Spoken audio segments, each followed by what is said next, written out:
कभी कभी हम अपने पास जो है उसमें संतुष्ट नहीं होते हैं और अधिक पाने की चाह में लगे रहते हैं। अधिक पैसे कमाने की चाह में हम अपने परिवार को ही भूल जाते हैं। ये कहानी परिवार का महत्व, शॉर्ट मॉरल स्टोरी इन हिंदुस्तानी के बारे में है।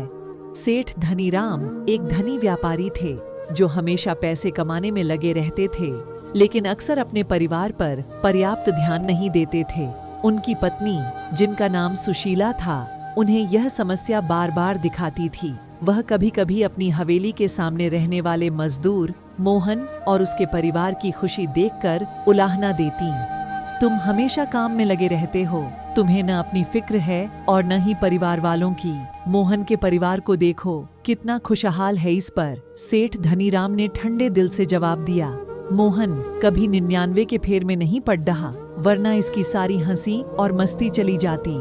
सेठानी ने पूछा, 99 के फेर का क्या मतलब है? सेठ जी ने कहा, मैं तुम्हें अभी नहीं बल्कि सभी समय आने पर यह सब समझाऊंगा। फिर एक रात सेठ धनीराम ने रुपयों की एक पोटली को चुपचाप मोहन के आंगन में फेंक दिया। सुबह होते ही मोहन का ध्यान उस पोटली पर पड़ी और जब उसने वह पोटली खोली तो वो देखकर वह बेहद खुश हुआ। पोटली में 99 रुपए थे।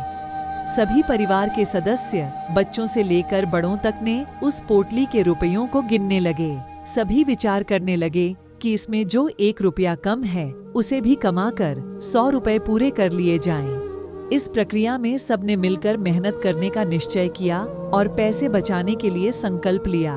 कुछ ही समय में 100 रुपए भी पूरे हो गए, लेकिन इच्छाएं और अपेक्षाएं बढ़ गईं। अब मोहन, उसकी पत्नी और उनके बच्चे रुपयों को और भी बचाने के लिए व्यस्त रहने लगे। वे रात को सबसे देर से आते और थके मांदे सो जाते, फिर सुबह को फिर से काम पर निकल पड़ते। इस नियमित और मेहनती जीवन ने उन्हें अपने मालिकाना विचारों से दूर कर दिया। अब वे न अपने परिवार से वक्त बिता पा रहे थे और न ही हंसी मस्ती का आनंद ले पा रहे थे।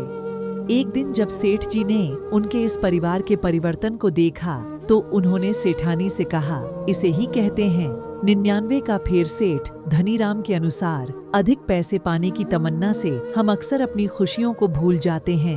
यह कहानी हमें याद दिलाती है कि हमें अपने परिवार और अपने खुद के साथ बिताए गए समय का मूल्य जानना चाहिए और हमें उसका सही उपयोग करना चाहिए। अधिक पाने की चाह से बचकर हम अपने जीवन को सरल, सुखमय और संतुष्टिपूर्ण बना सकते हैं। इस कहानी से हमें एक महत्वपूर्ण सीख मिलती है।